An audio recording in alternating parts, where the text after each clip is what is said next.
आशुतोष शशांक शेखर चंद्रमौल चिदंबरा कोटि कोटि प्रणाम शंभो कोटि नमन दिगंबरा। ओम नमः शिवाय। हर हर महादेव। आप सभी को पवित्र श्रावण मास की हार्दिक शुभकामनाएं। मैं हूं नेहा और स्वागत करती हूं आप सभी का अपने भक्ति चैनल पर। आज से श्रावण मास प्रारंभ हो रहा है और आप सभी श्रावण मास की कथा में प्रतिदिन श्री शिव महापुराण की कथा को श्रवण करेंगे। कथा अच्छी लगे तो प्लीज वीडियो को लाइक कीजिएगा। चैनल को अभी तक आपने सब्सक्राइब नहीं किया तो चैनल को सब्सक्राइब कीजिएगा। कथा को अंत तक जरूर सुनिएगा और कमेंट सेक्शन में आप अपने सुझाव भी हमें दीजिएगा। वीडियो को ज्यादा से ज्यादा शेयर भी कीजिएगा। शिव महापुराण सुनने से व्यक्ति की हर मनोकामनाएं पूर्ण होती हैं और भोले बाबा की कृपा हमेशा बनी रहती है। यह 18 पुराणों में से एक है जिसमें भगवान शिव की महिमा, लीलाओं का और कथाओं का वर्णन है। शिव महापुराण सुनने से व्यक्ति की सभी परेशानियां दूर होती हैं और घर परिवार में शिव जी का आशीर्वाद बना रहता है। पहले अध्याय में सूत जी ने शौनक जी को शिव महापुराण का महत्व बताया था। शिव पुराण सुनने से व्यक्ति को मोक्ष की प्राप्ति होती है और यह सभी सांसारिक दुखों से मुक्त हो जाता है। शिव महापुराण सुनने से व्यक्ति के सभी पाप नष्ट हो जाते हैं और भगवान शिव में भक्ति बढ़ती है और व्यक्ति का मन शांत होता है। शिव महापुराण सुनने से व्यक्ति के जीवन में आने वाली सभी कठिनाइयां दूर होती हैं एवं व्यक्ति की सभी मनोकामनाएं पूर्ण होती हैं। शिव महापुराण का पहला अध्याय, जिसे विशेषण संहिता भी कहा जाता है, शिव महापुराण एक महत्वपूर्ण भाग है। इस अध्याय में श्री सूत जी शौनक जी को शिव पुराण का महत्व बताते हैं। वे कहते हैं कि शिव पुराण भगवान शिव द्वारा स्वयं प्रवचित है और गुरुदेव व्यास ने सनत कुमार मुनि से उपदेश पाकर इसे आदर पूर्वक रचा है। यह अध्याय कलयुग में मनुष्यों के लिए परम कल्याणकारी साधन है। शिव पुराण में भगवान शिव को भव्यतम व्यक्तित्व, उनकी महिमा, लीलाओं और कथाओं का विशद वर्णन है। इसमें शिव के विभिन्न रूपों, अवतारों, ज्योतिर्लिंगों, भक्तों और भक्ति का वर्णन है। शिव पुराण को पढ़ने और सुनने से व्यक्ति को आध्यात्मिक उन्नति, भगवान शिव की कृपा, घर में सकारात्मक ऊर्जा, बुरी नजर से मुक्ति, स्वास्थ्य में सुधार में लाभ मिलता है। आइए अब प्रेम पूर्वक श्री शिव महापुराण का पहला अध्याय श्रवण कीजिए। श्री व्यास जी कहते हैं, एक समय श्री गंगा और कालिंदी के संगम महाक्षेत्र पर परम पावन प्रयाग में जब मुनियों ने अपना एक विराट सम्मेलन किया, तब महर्षि व्यास शिष्य पर परम पौराणिक सूत जी के आने पर सभी लोगों ने अपने अपने स्थानों से उठकर उनकी यथोचित अभ्यर्थना की तथा पूजा सत्कार करके हाथ जोड़कर यह प्रार्थना की कि हे मुनीश्वर, कलयुग में सभी प्राणी पाप ताप से पीड़ित हो, सत्कर्म रहित, पर निंदक, चोर, पर स्त्री गमन, दूसरों की हत्या करने वाले, देहाभिमानी, आत्म ज्ञान रहित नास्तिक, माता पिता से द्वेष करने वाले और स्त्रियों के दास हो जाएंगे तथा किसी में भी धर्म नहीं रह जाएगा। ब्राह्मण, लोभी, वेद को बेचकर जीविका करने वाले, धन के इच्छुक और मद से मोहित, अपनी जाति के कर्मों को छोड़ त्रिकाल संध्या न करने वाले, ब्रह्मा ज्ञान से रहित, दयाहीन, आचार और व्रत का लोप करने वाले, कृषक क्रूर और मलिन स्वभाव से हो जाएंगे। क्षत्रिय भी धर्म के विपरीत कुसंगी और पाप परायण होंगे। ऋण से कायरता, धर्म से विमुखता, चोरी, निष्ठा और दास्ता ही मानो उनका धर्म हो जाएगा। भोगों से लिप्सा और कामिनियों की दास्ता उनके जीवन का मुख्य ध्येय होगा तथा गौ सेवा और शरणागत की रक्षा से वे विरत हो जाएंगे। प्रजा पालन से दूर और जीव हिंसा में उनकी बड़ी रुचि हो जाएगी। इस प्रकार वैश्य भी संस्कारहीन, अपने धर्म से रहित, कुमार्गी और जैसे भी हो डंडी मारकर केवल धन कमाना ही अपना मुख्य धर्म समझेंगे और वे भी किसी अन्य की ओर कदापि ध्यान नहीं देंगे। वे गुरु, देवता और ब्राह्मणों से रहित, कामी, मलिन, आशय वाले, मोहाच्छन्न और परम लोभी होंगे। ऐसे ही शूद्र भी अपने धर्म को छोड़ तिलक छाप लगा ब्राह्मणों का सा आचार करने वाले नकली तपस्वी ब्राह्मणों के तेज हटा शालिग्राम आदि पाषाण मूजक होम करता कुटिल ब्राह्मणों के निंदक धनवान कुकर्मी विद्वान विवादी धर्म लोपक राजकृत दंभी महाभिमानी क्रूर वर्ण धर्म के नाशक व सर्व वर्णों से उच्च और दुष्कर्मी हो जाएंगे। इसी प्रकार स्त्रियों में भी धर्म का हास हो जाएगा और वे तमोगुण से युक्त जारवासी पति से विमुखी माता पिता की भक्ति से रहित दुराशय युक्त और मित्र रुंगा रहा करेंगी। तब ऐसी नष्ट बुद्धि संतानों की लोक परलोक में क्या दशा होगी तथा वे किस उपाय से सदगति को प्राप्त होंगे। हे सूत जी, इस सम्मेलन में आप इस पर प्रकाश डालिए, क्योंकि हम लोगों की इसी बात की बड़ी चिंता है और जगत की आगे क्या दुर्दशा होगी। परोपकार से बढ़कर कोई दूसरा धर्म नहीं है, अतः इसके लिए जो सर्व सिद्धांतों से मान्य हो ऐसी कोई सरल युक्ति आप बतलाने की कृपा कीजिए। व्यास जी कहते हैं, मुनियों की ऐसी बात को सुनकर परम पौराणिक सूत जी अपने मन में भगवान शंकर का ध्यान करते हुए बोले, हे मुनीश्वरों, यह आपने त्रिलोक हितकारी बड़ा ही अच्छा प्रश्न किया है। मैं आप लोगों की ऐसी रुचि देखकर श्री गुरु जी का स्मरण कर जो कहता हूँ उसे आदर से सुनिए। कलि के पापों का नाश करने वाला परमार्थदायक शिव पुराण नामक ग्रंथ सब ग्रंथों से उत्तम और वेदांत सार का भी सर्वस्व है, जिसके पढ़ने सुनने से मनुष्य सर्वोत्तम शिव गति को प्राप्त होता है। जब तक इस ग्रंथ का उदय नहीं हुआ है तभी तक कलयुग में ब्रह्मा हत्यादि पाप फैल रहे हैं। शास्त्रों के झगड़े, नाना प्रकार के उत्पाद, क्रूर यम के भट्टों की निर्भयता, तीर्थों का विवाद, सत्यदान और देवताओं की मान्यता संबंधी विवाद तभी तक मही तल पर हो रहे हैं जब तक श्री शिव महापुराण का पृथ्वी पर उदय नहीं होता है। जब यह प्रत्यक्ष हो जाएगा तब शास्त्रों के परस्पर झगड़े आदि सभी इसकी गर्जना से समाप्त हो जाएंगे, क्योंकि भगवान वेद व्यास के कहे हुए इस पुराण का बहुत ही महत्व है। इसके कीर्तन और श्रवण से जो फल प्राप्त होता है वह सबका सब तो मैं नहीं कह सकता, किंतु उसका कुछ महात्म्य मैं आप लोगों से कहता हूँ। ध्यान देकर सुनिए। इसमें मैं अपनी ओर से कुछ नहीं कहूंगा, जो व्यास जी ने कहा है वही कहूंगा। व्यास जी ने कहा है, यदि शिव पुराण का एक या आधा श्लोक भी कोई पढ़ेगा तो वह पाप से छूट जाएगा, और यदि सावधानी से संपूर्ण पढ़े तो जीवन मुक्त हो जाएगा। इसके अनुसार आचरण करे तो एक दिन में एक एक अश्वमेध यज्ञ फल पावेगा। यदि कोई दूसरा भी शिव महापुराण की पूजा कर दे तो वह सब देवताओं की पूजा के समान फल प्राप्त करेगा। इसमें कोई संदेह नहीं है, क्योंकि शिव संहिता नामक इस सुधा को स्वयं श्री शिव भगवान ने उपनिषद रूपी समुद्र को मथकर उसमें से निकाला है। अतः जो इसको पान करेगा वह निश्चय ही अमर हो जाएगा। यदि कोई एक मास इसे पढ़े तो ब्रह्मा हत्या आदि पापों से भी वह मुक्त हो जाएगा, और शिवालय में या बिलपत्र के वन में जो इस संहिता को पढ़ेगा वह अद्भुत फल का लाभ करेगा।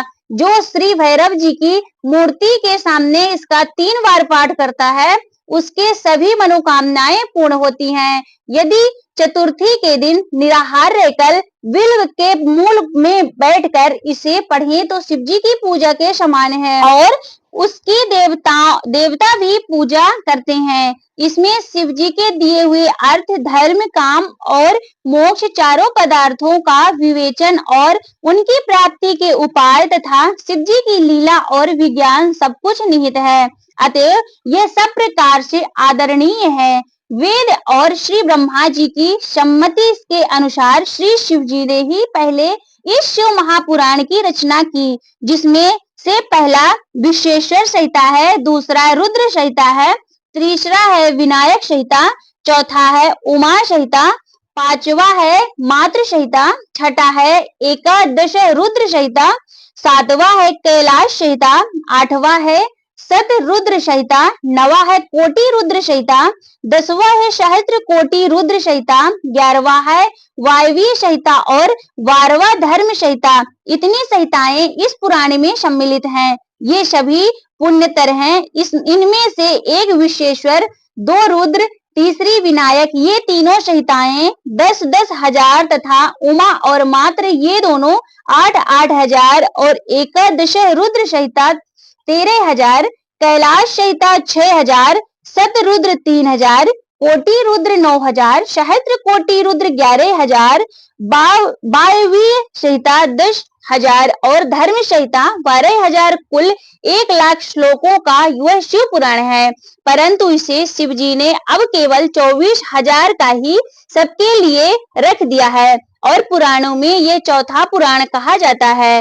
परंतु अब इनमें 7 संहिताएं ही प्रधान है, अन्यथा सृष्टि के आरंभ में शिव जी ने इसे 100 करोड़ श्लोकों में कहा था।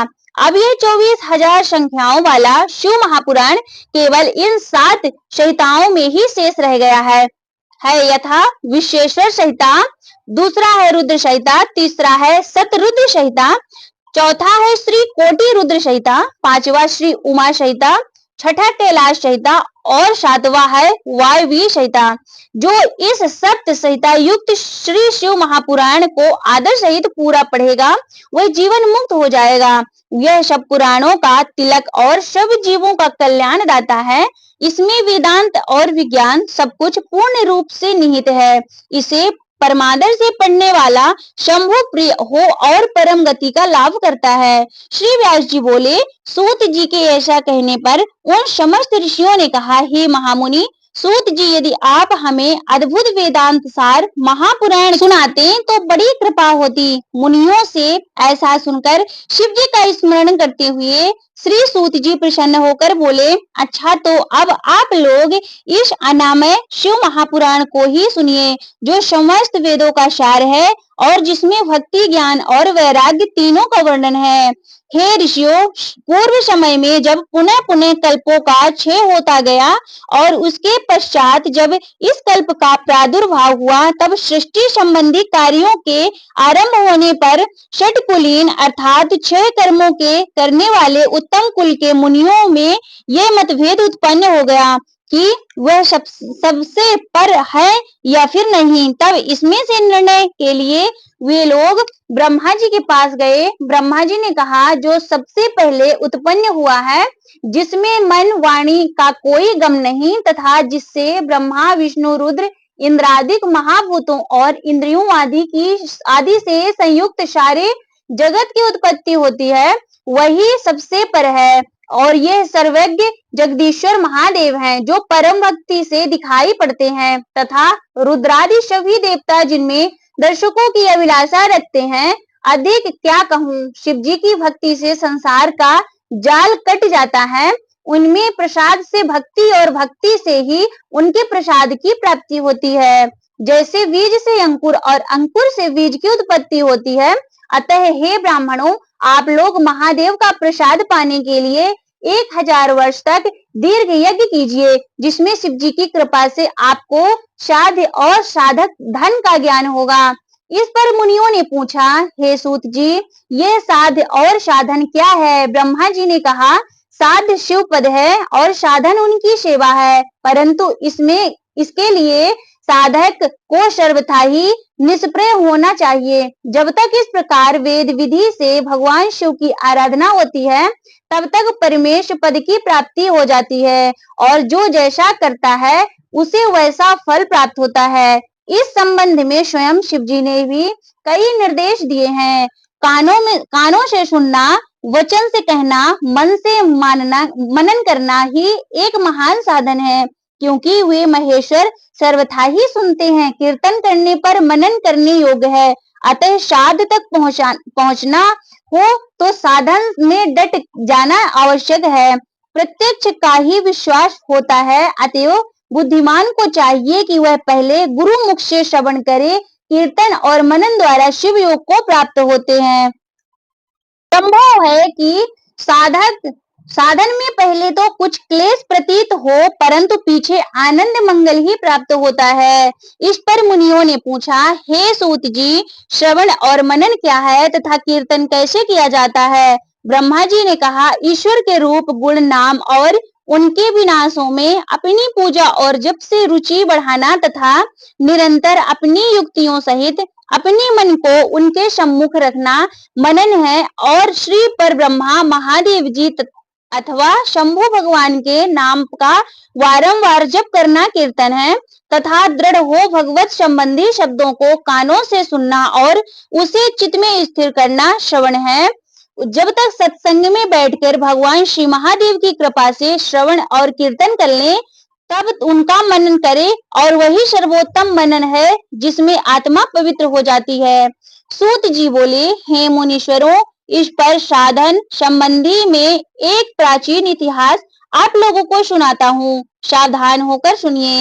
एक समय जब सरस्वती नदी के तट पर मेरे गुरु पराशर पुत्र भगवान वेद व्यास तप कर रहे थे, तो सनत कुमार ने आकर उनके निकट बैठकर पूछा, हे भगवान, शिव जी को प्रत्यक्ष ही सबके सबके सहायक हैं, फिर आप ऐसा तप क्यों कर रहे हैं? व्यास जी ने उत्तर दिया, मुक्ति के लिए। इस पर सनत कुमार जी ने कहा, अवश्य, पहले मुझे भी ऐसा ही भ्रम हुआ था और मैं भी मंदरांचल पर्वत पर जाकर तप करने लगा था, परंतु जब दयालु शिव जी की आज्ञा से नंदिकेश्वर ने आकर मुझे यह बतलाया कि शिव जी के श्रवण कीर्तन और मनन से मुक्ति प्राप्त हो जाती है, तब मेरा भ्रम सारा टूट गया। और अतएव हे ब्राह्मण, आप भी ऐसा ही कीजिए। यह कहकर सनत कुमार चले गए। इस पर ऋषियों ने सूत जी से पूछा, जो श्रवण कीर्तन और मनन नहीं करता, उन जीव की मुक्ति कैसे होती है तथा बिना यत्न किए भी वह कैसे मुक्त होता है? श्री सूत जी बोले, हे ऋषियों, श्रवण कीर्तन और मनन में आसक्त प्राणी यदि शिव जी के लिंग वेर की संस्थापना कर नित्य उनकी पूजा किया करे, तो वह संसार सागर से तर जाता है। मुनियों ने कहा, यह कैसे? वेर मात्र में ही सब देवताओं की पूजा कैसे संभव हो सकती है और सर्वदा लिंगेश्वर के द्वारा शिव जी कैसे पूजे जा सकते हैं? श्री सूत जी बोले, हे मुनीश्वरों, इसके लिए भी स्वयं महादेव जी ने कहा है कि किसी अन्य से नहीं, मैंने श्री गुरु मुख से यही सुना है कि एक शिव जी ब्रह्मा रूप और निष्कल अर्थात कला रहित और कला सहित भी हैं। इस निष्कल में निराकार लिंग की प्रधानता है, परंतु वे सभी कलाओं से संयुक्त है, इसलिए शिव का साकार वेद स्वरूप भी हो जाता है और इस साकार और निराकार से ही शिव जी ब्रह्मा संज्ञक भी हो जाते हैं। इसी से लोग उनके दोनों स्वरूपों की पूजा करते हैं। अन्य देवों से यह तत्व नहीं है, यही कारण है कि वे निष्कल लिंग रूप से पूजित नहीं होते। ब्रह्मा पदवी को केवल शंकर जी को ही प्राप्त है। इस वेदांत सार ओम प्रणव के लिए भी था।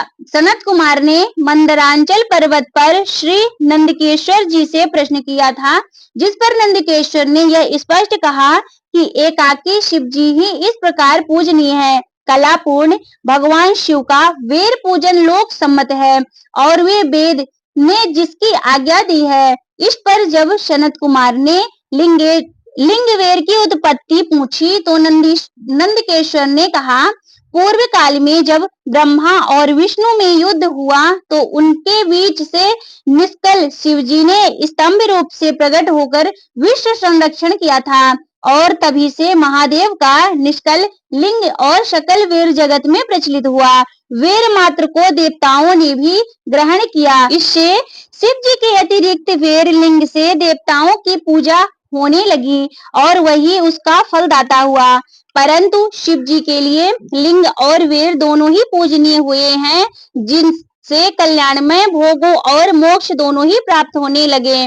श्री नंदिकेश्वर बोले, पूर्व समय में जब श्री विष्णु जी अपने सहायकों एवं अनुचरों सहित श्री लक्ष्मी जी के साथ शेष सैया पर शयन कर रहे थे, तब ब्रह्मा वेताओं में श्रेष्ठ ब्रह्मा जी स्वयं भी वहां जाकर पहुंचे और विष्णु जी को पुत्र कहकर पूछने लगे कि तू कौन है?